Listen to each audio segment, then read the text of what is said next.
Hello friends, स्वागत है आपका हमारे यूट्यूब चैनल बीपीएस स्टडीज़ में। फ्रेंड्स, आज के वीडियो में हम कवर करने वाले हैं सौर मंडल से संबंधित 50 महत्वपूर्ण प्रश्न जो हर एग्जाम में देखने को मिलते हैं। चलिए तो शुरू करते हैं। पहला क्वेश्चन है हमारा, कौन सा ग्रह सूर्य की परिक्रमा करने में 88 दिन का समय लेता है? तो इसका सही आंसर हो जाएगा हमारा ऑप्शन नंबर बी, बुध ग्रह। बुध ग्रह जो है सूर्य की परिक्रमा करने में 88 दिन का समय लेता है। और बुध ग्रह को हम बोलते हैं मरकरी। बुध ग्रह को हम मरकरी ग्रह भी बोलते हैं, मरकरी ग्रह। दोस्तों, अन्य ग्रहों की बात करें तो हमारा बुध ग्रह ले रहा है, हमारा बुध ग्रह ले रहा है 88 दिन। ऐसे ही हमारा शुक्र लेता है। अगर शुक्र ग्रह की बात करें तो ये लेता है हमारा 229.7 दिन। 229.7 दिन लेता है ये। और हमारी पृथ्वी लेती है 365 दिन। 365.26 दिन। ऐसे ही हमारा ये मंगल ग्रह कितना लेता है? तो मंगल ग्रह की बात करें तो ये लेता है 687 दिन। मंगल ग्रह हमारा 687 दिन लेता है। और बृहस्पति ग्रह की बात करें तो बृहस्पति तो ये लेता है हमारे 11.9 वर्ष। 11.9 वर्ष। और शनि ग्रह की बात करें तो शनि ग्रह तो शनि ग्रह लेता है 29.5 वर्ष।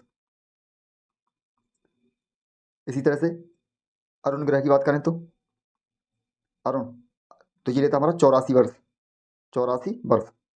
और सबसे बाद में आता है हमारा वरुण। तो वरुण लेता है 164.8 वर्ष। इस तरह से ये दूरी बढ़ने के साथ साथ इनका परिक्रमण का समय भी बढ़ता जाता है। चलिए तो अगले क्वेश्चन की ओर बढ़ते हैं। अगला क्वेश्चन है हमारा, शुक्र यानी वीनस ग्रह के वातावरण में किस गैस के कारण वो सबसे गर्म है? यानी शुक्र ग्रह पर ऐसी कौन सी गैस है जिसके कारण वहां पर वो गर्म है, वो शुक्र ग्रह? तो इसका सही आंसर होगा option number C, CO2 gas, यानी कार्बन डाइऑक्साइड। शुक्र ग्रह पर कार्बन डाइऑक्साइड पाई जाती है जिसके कारण वो कैसा है, गर्म है।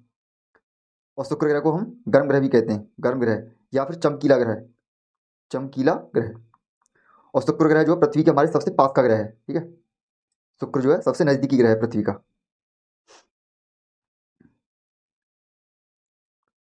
नेक्स्ट है, सौर मंडल के किस ग्रह के पास कोई उपग्रह नहीं है? तो इसका सही आंसर होगा उपयुक्त दोनों, बुध और शुक्र। फ्रेंड्स, बुध और शुक्र हमारे ऐसे ग्रह हैं जिनके पास कोई भी उपग्रह नहीं है। बुध और शुक्र के पास कोई भी उपग्रह नहीं होता। नेक्स्ट है, सौर मंडल के किस ग्रह का घनत्व तो सबसे ज्यादा है, जिसे हम डेंसिटी बोलते हैं, डेंसिटी? तो इसका सही आंसर होगा हमारा पृथ्वी। पृथ्वी का घनत्व जो सबसे ज्यादा है सौर मंडल में, 8 ग्रहों में सबसे ज्यादा घनत्व हमारी पृथ्वी का होता है। और घनत्व की बात की जाए तो ये यह होता है हमारा, अगर ग्राम में बात की जाए तो 5.52 ग्राम प्रति सेमी क्यूब। और अगर केजी में बात की जाए तो 5520 किलोग्राम प्रति मीटर क्यूब, घन मीटर। ये हमारी पृथ्वी का घनत्व होता है।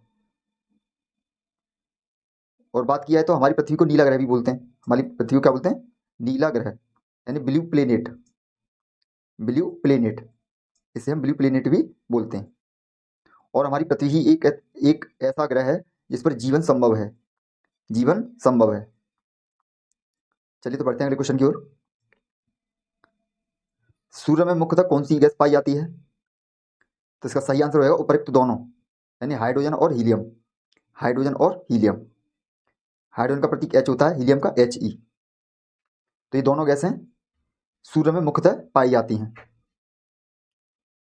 और बात की जाए तो सूर्य में से जो ऊर्जा प्राप्त होती है वो कैसे प्राप्त होती है, यानी सूर्य में वो कौन सी क्रिया होती है? तो वो होती है हमारी नाभिकीय संलयन। कौन सी क्रिया होती है? नाभिकीय संलयन। जो सूर्य से ऊर्जा मिलती है वो किस क्रिया से मिलती है? वो नाभिकीय संलयन। नाभिकीय संलयन, जिसे हम बोलते हैं न्यूक्लियर फ्यूजन। न्यूक्लियर फ्यूजन भी बोलते हैं उसे। नेक्स्ट क्वेश्चन है, तारों का रंग किस पर निर्भर करता है? तो सही आंसर होगा तापमान पर। जो तारों का जो रंग होता है वो हमारे तापमान पर निर्भर करता है। नेक्स्ट, जब पृथ्वी एवं सूर्य के बीच चंद्रमा आ जाता है तो इस स्थिति को क्या कहा जाता है? तो इसका सही आंसर हो जाएगा सूर्य ग्रहण। ऑप्शन नंबर बी, सूर्य ग्रहण। यानी जब हमारा चंद्रमा जो है पृथ्वी, चंद्रमा और सूर्य, ये वाली कंडीशन हो जाती है, पृथ्वी और सूर्य के बीच चंद्रमा आ जाता है, तो उसे बोलते हैं सूर्य ग्रहण। क्या बोलते हैं? सूर्य ग्रहण। नेक्स्ट क्वेश्चन है, जब सूर्य और चंद्रमा के बीच पृथ्वी आ जाती है तो इस स्थिति को क्या बोलते हैं? तो यहाँ पे क्या हो रहा है, यहाँ पे सूर्य, पृथ्वी और चंद्रमा, यहाँ पे सूर्य और चंद्रमा के बीच में पृथ्वी आ जाती है, तो इस स्थिति को बोलते हैं हम ऑप्शन नंबर ए, चंद्र ग्रहण। इस कंडीशन को बोलेंगे हम चंद्र ग्रहण। यानी जब चंद्रमा और सूर्य के बीच में हमारी पृथ्वी आ जाती है तो उसे हम चंद्र ग्रहण बोलते हैं, और जब सूर्य और पृथ्वी के बीच में चंद्रमा आ जाता है तो उसे बोलते हैं हम सूर्य ग्रहण। नेक्स्ट क्वेश्चन है, ब्रह्मांड के अध्ययन को क्या कहा जाता है? तो इसका सही आंसर हो जाएगा हमारा कॉस्मोलॉजी। कॉस्मोलॉजी। और देखा जाए तो एस्ट्रोनॉमी जो है वो खगोलीय पिंडों का अध्ययन, खगोलीय पिंडों का अध्ययन किया था एस्ट्रोनॉमी में। और सेलेनोलॉजी की बात किया तो ये किया था चंद्रमा का अध्ययन, इसमें किया था हमारा चंद्रमा का अध्ययन। और सिस्मोलॉजी होता है भूकंप का अध्ययन। तो ये भी आपको याद रखना है। नेक्स्ट है, सौरमंडल का सबसे ऊंचा पर्वत ओलिम्पस मॉन्स या निक्स ओलंपिया किस ग्रह पर स्थित है? सौरमंडल का सबसे ऊंचा पर्वत, तो इसका सही आंसर हो जाएगा हमारा ऑप्शन नंबर ए, मंगल ग्रह पर। कौन से ग्रह पर है? मंगल ग्रह पर। और मंगल ग्रह को क्या बोलते हैं? मार्स ग्रह, मार्स। मंगल ग्रह को मार्स भी बोलते हैं। और इसका दूसरा नाम भी है, लाल ग्रह से भी जाना जाता है, लाल ग्रह। मंगल ग्रह को किस नाम से जानते हैं? लाल ग्रह के नाम से भी जानते हैं। अब इसका जो लाल रंग होता है किसके कारण होता है? वो होता है आयरन ऑक्साइड। आयरन ऑक्साइड, इस पर आयरन ऑक्साइड अधिक मात्रा में पाया जाता है, जिसके कारण इसका रंग लाल होता है। और मंगल ग्रह के दो उपग्रह हैं, मात्र दो उपग्रह हैं, वो उनके नाम है हमारे फोबोस व डीमोस। फोबोस व डीमोस, ये मंगल ग्रह के उपग्रह हैं। नेक्स्ट क्वेश्चन है, सौरमंडल के किस ग्रह के पास अब सबसे ज्यादा उपग्रह हुए हैं? तो इसका सही आंसर रहेगा ऑप्शन नंबर ए, शनि ग्रह के पास। शनि ग्रह के पास इस समय सबसे ज्यादा उपग्रह हैं, लगभग 145 उपग्रह इस समय। नेक्स्ट है, सौरमंडल में क्षुद्र ग्रह एस्टेरॉयड किन दो ग्रहों के बीच पाए जाते हैं? तो इसका सही आंसर हो जाएगा ऑप्शन नंबर ए, मंगल और बृहस्पति। मंगल ग्रह और बृहस्पति के बीच में, मंगल और बृहस्पति, इनके जो बीच में जो ग्रह, छोटे छोटे ग्रह पाए जाते हैं, उनको बोलते हैं हम क्षुद्र ग्रह। नेक्स्ट है, सौर प्रणाली की खोज किस वैज्ञानिक ने की थी? तो इसका सही आंसर होगा हमारा कोपरनिकस। कोपरनिकस ने सौर प्रणाली की खोज की थी। नेक्स्ट है, सूर्य के चारों ओर घूमने वाले खगोलीय पिंडों को क्या कहा जाता है? तो फ्रेंड्स, जो हमारा सूर्य होता है, इसके चारों ओर जो घूमने वाले पिंड होते हैं उन्हें हम क्या बोलते हैं? ग्रह। क्या बोलते हैं? ग्रह। और ग्रहों के चारों ओर जो पिंड घूमते हैं, ग्रहों के चारों ओर जो पिंड घूमते हैं उन्हें बोलते हैं हम उपग्रह, उन्हें बोलते हैं उपग्रह। तो इसका सही आंसर हो जाएगा हमारा ऑप्शन नंबर बी, ग्रह। नेक्स्ट, ग्रहों की गति का नियम किसने प्रतिपादन किया था? तो सही आंसर होगा हमारा केपलर। केपलर ने ही ग्रहों की गति का नियम को प्रतिपादित किया था। नेक्स्ट क्वेश्चन है, किस वैज्ञानिक ने सर्वप्रथम ब्लैक होल के बारे में बताया था? तो इसका सही आंसर हो जाएगा हमारा option number C, S Chandrasekhar. S Chandrasekhar ने सबसे पहले ब्लैक होल के बारे में बताया था। नेक्स्ट क्वेश्चन है, सौर ऊर्जा किस प्रक्रिया द्वारा पैदा होती है? तो ये हमने पहले ही बताया था, सौर ऊर्जा जो प्राप्त होती है वो होती है नाभिकीय संलयन से, नाभिकीय संलयन से। नेक्स्ट है, पृथ्वी की परिधि यानी सरकमफेरेंस कितना है? तो इसका सही आंसर होगा उपयुक्त दोनों, उपयुक्त दोनों, यानी 40,000 किलोमीटर या फिर 40,075 किलोमीटर। अगर ये दोनों ऑप्शन आते हैं तो हमें दोनों पे टिक लगाना है, और अगर इनमें से कोई एक ऑप्शन है तो उसी पे लगाना है, 40,000 पे या 40,075 पे। नेक्स्ट है, निम्न में से कौन सा आंतरिक ग्रह यानी इनर प्लेनेट नहीं है? तो इसका सही आंसर हो जाएगा हमारा ऑप्शन नंबर डी, शनि ग्रह। शनि जो है आंतरिक ग्रह नहीं है। अब ये आंतरिक ग्रह क्या होते हैं? ये हमारा सूर्य है, तो सूर्य के जो पास में 4 ग्रह हैं, जैसे बुध, शुक्र, पृथ्वी और मंगल, तो ये हमारे इनर ग्रह कहलाते हैं, इनर प्लेनेट। और बाद वाले जो इसके बाद जो 4 बचे, बृहस्पति, शनि, अरुण और वरुण, ये हमारे आउटर प्लेनेट कहलाते हैं। तो इनमें ये वाला शनि ग्रह जो है किन में आ रहा है, ये आउटर प्लेनेट में। बाकी ये इनर वाले कौन से, बुध, शुक्र, पृथ्वी, मंगल। तो बुध, शुक्र, पृथ्वी तो हमारे इनर हो गए। तो आंतरिक ग्रह कौन सा नहीं है, शनि ग्रह हमारा आंतरिक ग्रह नहीं है। यानी राइट आंसर इसका हो जाएगा ऑप्शन नंबर डी। अगला क्वेश्चन देखते हैं। किस ग्रह के वायुमंडल में मीथेन और अमोनिया पाया जाता है? तो इसका सही आंसर हो जाएगा हमारा सैटर्न, यानी शनि ग्रह, जिसे हम सैटर्न भी बोलते हैं। शनि ग्रह को क्या बोलते हैं हम, सैटर्न। तो इसी के वायुमंडल में मीथेन और अमोनिया पाया जाता है। नेक्स्ट है, पृथ्वी को नीला ग्रह भी कहा जाता है क्योंकि पृथ्वी पर स्थित होता है। तो अगर हमसे क्वेश्चन पूछ लेता है कि नीला ग्रह किस ग्रह को कहते हैं, तो इसे बोलते हैं पृथ्वी को। पृथ्वी को हम नीला ग्रह बोलते हैं। और अब इसमें पूछ रहा किसकी उपस्थिति के कारण, तो इसका कारण होता है H2O। हमारी पृथ्वी पर जल की मात्रा पाई जाती है, जिसके कारण ये हमें नीला दिखाई देता है। नेक्स्ट है, सौर मंडल का सबसे निकटतम तारा कौन सा है? तो सौर मंडल का जो सबसे निकटतम तारा होता है प्रोक्सिमा सेंचुरी। ये हमारे सौर मंडल का सबसे निकटतम का तारा होता है। नेक्स्ट है, दिन और रात होने का मुख्य कारण क्या है? तो इसका सही आंसर होगा पृथ्वी का अपने अक्ष पर घूमना। पृथ्वी का अपने अक्ष पर घूमना, जब ये पृथ्वी हमारी अपने अक्ष पर घूमती है तो ये इससे हमारा दिन और रात होते हैं।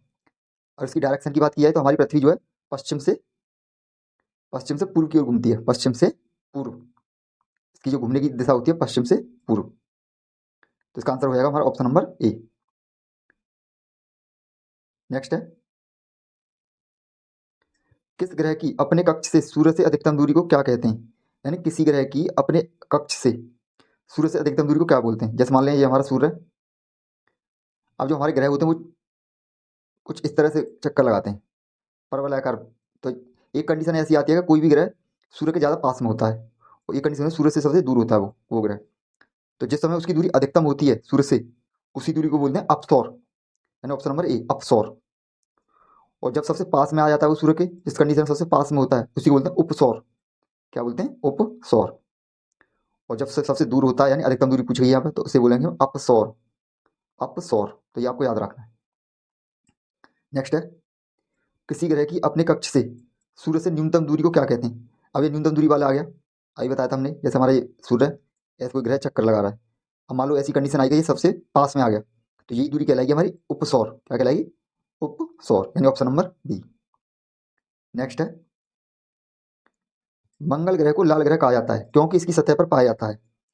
ऐसा क्या पाया जाता है जिसके कारण मंगल ग्रह को लाल ग्रह कहते हैं? तो इसका सही आंसर होगा उपयुक्त दोनों, आयरन ऑक्साइड या फेरिक ऑक्साइड। आयरन ऑक्साइड या फेरिक ऑक्साइड, यानी दोनों ही हैं, फेरिक और आयरन एक ही है हमारा। नेक्स्ट है, सूर्य का प्रकाश पृथ्वी तक पहुंचने में कितना समय लगता है? तो इसका सही आंसर होगा 8 मिनट 16 सेकंड। 8 minute 16 second. तो फ्रेंड्स कहीं कहीं इसका आंसर हो सकता है हमारा 8 मिनट 15 सेकंड या 8 मिनट 17 सेकंड। तो इनमें से जो भी आंसर होगा उसी पर हमें टिक लगा देना है। तो यहाँ पे हमारा 8 मिनट 16 सेकंड, तो ये हमारा सही हो जाएगा। नेक्स्ट क्वेश्चन है, अंतरिक्ष में जाने वाला पहले इंसान कौन थे? तो इसका सही आंसर हो जाएगा हमारा option number A, Yuri Gagarin. Yuri Gagarin एक ऐसे इंसान थे जो अंतरिक्ष में सबसे पहली बार गए थे। नेक्स्ट, किस वैज्ञानिक ने सर्वप्रथम ये कहा कि पृथ्वी सूर्य के चारों ओर घूमती है? तो इसका सही आंसर होगा हमारा option number Copernicus, option number B, Copernicus ने ही बताया था कि पृथ्वी जो सूर्य के चारों ओर घूमती है। नेक्स्ट है, किस वैज्ञानिक ने सबसे पहले ये कहा था कि पृथ्वी गोल है? तो इसका सही आंसर हो जाएगा हमारा ऑप्शन नंबर एरिस्टोटल। एरिस्टोटल ने ही बताया था कि पृथ्वी हमारी कैसी है, गोल। नेक्स्ट है, किस वैज्ञानिक ने यह सिद्ध किया था कि सूर्य के चारों ओर प्रत्येक ग्रह का मार्ग दीर्घवृत्ताकार होता है? तो इसका सही आंसर होगा हमारा केपलर, ऑप्शन नंबर सी। जैसे ये हमारा सूर्य है, तो उन्होंने बताया था कि ये ग्रह जो है इस तरह से परिक्रमा करते हैं, यानी दीर्घवृत्ताकार, वृत्ताकार ना होकर दीर्घवृत्ताकार इस तरह से। तो ये किसने बताया था, ये केपलर ने। नेक्स्ट, सूर्य के चमकीले भाग को क्या कहा जाता है? तो इसका सही आंसर होगा उपयुक्त दोनों, प्रकाश मंडल, और प्रकाश मंडल को ही इंग्लिश में बोलते हैं फोटोस्फीयर, फोटोस्फीयर। तो इसका आंसर होगा उपयुक्त दोनों। नेक्स्ट है, पृथ्वी अपनी धुरी के चारों ओर किस दिशा में घूमती है? तो अभी इससे पहले हमने बताया था पृथ्वी जो अपनी धुरी पर जो घूमती है वो घूमती है पश्चिम से पूर्व, पश्चिम से पूर्व, पश्चिम से पूर्व दिशा में। नेक्स्ट है, पृथ्वी के सबसे निकट ग्रह कौन सा है? तो इसका सही आंसर होगा हमारा शुक्र, ऑप्शन नंबर बी। शुक्र ग्रह पृथ्वी के सबसे निकट का ग्रह होता है। शुक्र ग्रह को हम वीनस भी बोलते हैं, शुक्र ग्रह क्या बोलते हैं? वीनस। और ये इसे चमकीला ग्रह भी बोलते हैं, चमकीला ग्रह। इसका और भी नाम होता है, इसे हम भोर का तारा भी बोलते हैं, भोर का तारा। नेक्स्ट, शुक्र और मंगल ग्रह के बीच कौन सा ग्रह स्थित है? तो इसका सही आंसर होगा हमारा पृथ्वी। यानी अगर क्रम देखा जाए, ये मान लिया हमारा सूर्य है, तो पहले होता है बुध, शुक्र, पृथ्वी, मंगल। तो शुक्र और मंगल के बीच में कौन सा ग्रह है हमारा? पृथ्वी। नेक्स्ट क्वेश्चन देखते हैं, किस ग्रह को भोर का तारा यानी मॉर्निंग स्टार और शाम का तारा इवनिंग स्टार भी कहा जाता है? तो इससे पहले क्वेश्चन में हमने अभी बताया कि शुक्र ग्रह को ही भोर का तारा और इसी को बोलते हैं हम शाम का तारा यानी इवनिंग स्टार और मॉर्निंग स्टार। नेक्स्ट है, सौर मंडल का सबसे छोटा ग्रह और सबसे बड़ा ग्रह कौन सा है? तो सबसे छोटे ग्रह की बात की जाए तो वो होता है हमारा बुध ग्रह, बुध ग्रह सबसे छोटा होता है और बृहस्पति ग्रह सबसे बड़ा होता है, यानी ऑप्शन नंबर हमारा ए हो जाएगा। पहले में छोटा पूछा है, दूसरे में बड़ा, तो छोटा बुध हो जाएगा हमारा और बड़ा हमारा बृहस्पति हो जाएगा। नेक्स्ट है, सूर्य के सबसे निकट ग्रह और सबसे दूर ग्रह कौन सा है? तो इसका सही आंसर हो जाएगा हमारा ऑप्शन नंबर ए, बुध और वरुण। जो बुध ग्रह है वो सूर्य के सबसे नजदीक का ग्रह और वरुण ग्रह सबसे दूर का ग्रह है सूर्य के, यानी ऑप्शन नंबर हमारा ए हो जाएगा। नेक्स्ट क्वेश्चन, खगोलीय इकाई किसके बीच की औसत दूरी होती है? तो इसका सही आंसर होगा हमारा ऑप्शन नंबर बी, पृथ्वी और सूर्य। पृथ्वी और सूर्य के जो बीच की औसत दूरी होती है उसी को बोलते हैं खगोलीय इकाई, खगोलीय इकाई। नेक्स्ट क्वेश्चन है, जब एक ही माह में दो पूर्णिमा हों उसे क्या कहते हैं? यानी जब एक ही महीने में दो पूर्णिमा हो जाती है तो उसे क्या बोलते हैं? तो इसका सही आंसर हो जाएगा हमारा option number A, blue moon, blue moon. उसे हम क्या बोलते हैं? Blue moon. उस महीने को बोलेंगे हम ब्लू मून, जिस महीने में दो पूर्णिमाएं हो जाती हैं उसे बोलते हैं ब्लू मून। नेक्स्ट, सूर्य, पृथ्वी तथा चंद्रमा की एक ही सीधी रेखा में स्थित स्थिति को क्या कहते हैं? यानी सूर्य, पृथ्वी और चंद्रमा की एक ही सीधी रेखा में स्थिति को क्या कहते हैं? तो इसका सही आंसर होगा ऑप्शन नंबर सी, सिजगी। इसे सिजगी भी बोलते हैं। जब हमारा सूर्य, पृथ्वी और चंद्रमा एक सीधी रेखा में होते हैं उसे क्या बोलते हैं हम? सिजगी। नेक्स्ट, हेली धूमकेतु कितने वर्षों के बाद दिखता है? तो इसका सही आंसर होगा 75 से 76 वर्ष, 75 से 76 वर्ष बाद, या तो 75 या 76। तो इसका सही आंसर होगा 75 से 76। नेक्स्ट, सौरमंडल का सबसे कम घनत्व वाला ग्रह कौन सा है?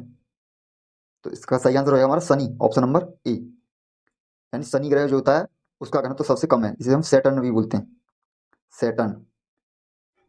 और सबसे ज्यादा घनत्व वाला ग्रह कौन सा था? तो हमने बताया था वो होता है हमारा पृथ्वी। कौन सा होता है? पृथ्वी, जिसे हम अर्थ भी बोलते हैं। तो सबसे कम घनत्व होता है सैटर्न ग्रह का और सबसे ज्यादा घनत्व होता है अपनी पृथ्वी का। नेक्स्ट क्वेश्चन है, किस वैज्ञानिक ने अरुण यानी यूरेनस ग्रह की खोज की थी? तो इसका सही आंसर होगा हमारा option number B, William Herschel. William Herschel ने ही अरुण ग्रह की खोज की थी, जिसे हम यूरेनस ग्रह भी बोलते हैं। अरुण ग्रह, अरुण को क्या बोलते हैं हम? यूरेनस इंग्लिश में। नेक्स्ट है, शुक्र ग्रह को पृथ्वी की जुड़वा बहन कहा जाता है क्योंकि? तो इसका आकार समान होता है, ऑप्शन नंबर ए। हमारा शुक्र और पृथ्वी एक ऐसे ग्रह हैं जिनका आकार लगभग समान होता है, इसलिए शुक्र ग्रह को पृथ्वी की बहन भी कहा जाता है। मान लो ये पृथ्वी हमारी और ये शुक्र है, तो इन दोनों का आकार कैसा होता है? लगभग समान होता है, इसलिए इनको पृथ्वी की जुड़वा बहन भी कहा जाता है। शुक्र ग्रह को पृथ्वी की जुड़वा बहन भी कहते हैं। और शुक्र ग्रह को पता है हम क्या बोलते हैं? वीनस ग्रह, वीनस। और ये सबसे चमकीला ग्रह होता है, कैसा होता है? चमकीला ग्रह। नेक्स्ट है, ऋतुएं किस कारण से होती हैं? तो इसका सही आंसर हो जाएगा हमारा ऑप्शन नंबर ए, सूर्य के चारों ओर पृथ्वी का परिक्रमण करने से। जब सूर्य, ये हमारा सूर्य के चारों ओर जब पृथ्वी घूमती है उससे ऋतुएं बदलती हैं। नेक्स्ट है, किस तिथि को उत्तरी गोलार्ध में सबसे लंबा दिन होता है? तो इसका सही आंसर होगा हमारा 21 जून। 21 जून को जो है उत्तरी गोलार्ध में सबसे लंबा दिन होता है 21 जून को, तो ये आपको याद रखना है। उत्तरी गोलार्ध में सबसे लंबा दिन होता है 21 जून को। नेक्स्ट है, किस तिथि को उत्तरी गोलार्ध में सबसे छोटा दिन होता है? अब यहाँ पे छोटा दिन पूछा गया है, तो इसका सही आंसर है 22 दिसंबर। 22 दिसंबर को सबसे छोटा दिन होता है, 22 दिसंबर को। 22 दिसंबर को उत्तरी गोलार्ध पर सबसे छोटा दिन। और सबसे बड़े दिन की बात किया है तो वो था हमारा 21 जून। 21 जून को सबसे बड़ा दिन होता है उत्तरी गोलार्ध पर, और 22 दिसंबर को सबसे छोटा दिन होता है। नेक्स्ट है, किस ग्रह को लेटा हुआ ग्रह भी कहते हैं? तो इसका सही आंसर होगा हमारा ऑप्शन नंबर सी, अरुण ग्रह, जिसे हम यूरेनस भी बोलते हैं। यूरेनस, यूरेनस को हम लेटा हुआ ग्रह भी बोलते हैं, क्योंकि ये अपने अक्ष पर सबसे ज्यादा झुका हुआ है। जैसे हमारी पृथ्वी 23.5 डिग्री झुकी हुई है, ऐसे ये इससे भी ज्यादा झुका हुआ है, इसलिए इसे बोलते हैं लेटा हुआ ग्रह। नेक्स्ट है, और इस वीडियो का ये लास्ट क्वेश्चन है, पूर्ण सूर्य ग्रह के समय सूर्य का कौन सा भाग दिखाई देता है? तो जब पूर्ण सूर्य ग्रह होता है तो उस समय सूर्य का जो भाग दिखाई देता है उसे बोलते हैं हम ऑप्शन नंबर ए, कोरोना। उसे क्या बोलते हैं? कोरोना। कोरोना। तो दोस्तों इस वीडियो में बस इतना ही। अगर वीडियो पसंद आई तो वीडियो को लाइक करें, शेयर करें और चैनल को सब्सक्राइब करें। धन्यवाद।